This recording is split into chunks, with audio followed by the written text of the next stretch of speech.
aux Equimasters de Chazet. Ça fait longtemps qu'on en parle de ces Equimasters. Et bien ça y est, c'est lancé. Et nous sommes avec Aurèle Maisonneuve. Alors Aurèle qui a la double casquette là sous le soleil, puisque Aurèle est vice-présidente du comité régional chargé notamment de la compétition, et puis qui intervient aussi comme chef de piste ici. Alors Aurèle, tout d'abord la formule de ces Equimasters. Donc là, on est reparti sur une formule un petit peu plus grosse que l'année précédente, puisqu'on a les épreuves du championnat et à côté un concours annexe qui d'ailleurs s'est bien rempli, puisque toutes les épreuves sont complètes pour ce week-end. Alors ça nécessite un peu plus de moyens humains, et c'est pour ça que vous êtes plusieurs à intervenir sur la piste là. Voilà, alors on est 4 chefs de piste, on se sert des masters pour faire de la formation. Donc on a un chef de piste titulaire qui est Cyril Coeur, dont je suis son assistant.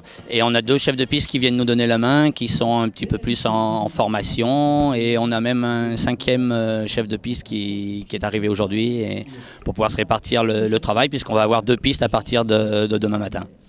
Donc toujours en rôle en même temps, ces masters, c'est une compétition, mais c'est, enfin dans la politique du Creux, c'est aussi un tremplin non seulement pour les cavaliers, mais aussi pour les officiels de compétition. Voilà, tout à fait. C'est-à-dire qu'à tous les niveaux, que ce soit au niveau des commissaires au paddock, des présidents de jury ou des chefs de piste, on se sert des épreuves des masters pour faire de la formation. Et pour les cavaliers, donc un tremplin, parce que je pense que c'est une belle fête du CSO pour tous les cavaliers à tous les niveaux, du cavalier amateur 2 avec le championnat des départements notamment, jusqu'au cavalier pro qui vient courir sa finale régionale. Et alors, donc là, on est en championnat pour les pros, et puis on va dire un petit mot des majors aussi, parce que c'est important les majors. Et après, on aura donc pour les amateurs une demi-finale. Pourquoi une demi-finale? Voilà, une demi-finale, c'est-à-dire que les gens vont se qualifier en fait pour aller courir après à Equitalion. Donc les meilleurs des catégories amateurs se retrouveront à Equitalion pour un top 20.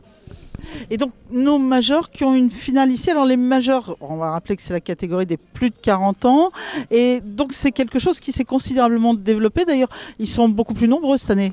Voilà, ils sont beaucoup plus nombreux, surtout sous l'influence de Jacques Navarro, qui s'est vraiment occupé des majors et qui a réussi à mobiliser vraiment un grand nombre de cavaliers. Donc ça nous permet d'avoir deux bonnes épreuves pour les majors, une épreuve à 1,5 m, une épreuve à 1,10 m. Et la Coupe des départements, c'est quelque chose d'important au niveau du Creux? Alors la Coupe des départements, ça a toujours été quelque chose d'important pour le Creux. Et la preuve, c'est qu'on a cette année déjà beaucoup plus de départements qui jouent le jeu, puisqu'on a 7 départements sur 8 qui ont réussi à faire une équipe complète, et un département malheureusement qui n'a pas pu jouer le jeu cette année. Oui, c'est la Savoie où il y a eu pas mal de problèmes de restructuration dans des clubs, donc c'est un peu conjoncturel, quoi. Voilà, tout à fait, c'est tout à fait le problème, et ils n'ont pas eu le temps de s'organiser pour nous fournir 5 cavaliers pour courir la Coupe des départements. Alors on rappelle que sur la Coupe des départements, il y a un petit concours de pronostics, donc on invite tout le monde à aller sur notre page Facebook et à voir comment on peut parier, et puis il y aura des cadeaux Créera, et surtout donc on va se retrouver samedi soir, ce soir même, vendredi soir, pour l'apéro des départements. Voilà, tout à fait. Donc les gens peuvent parier sur le tiercé gagnant des départements, sachant que c'est pas forcément évident parce que chaque année il y a des petites surprises et le podium c'est souvent différent. Donc voilà, bonne chance à tous sur les paris. Merci. Je vous en prie, merci.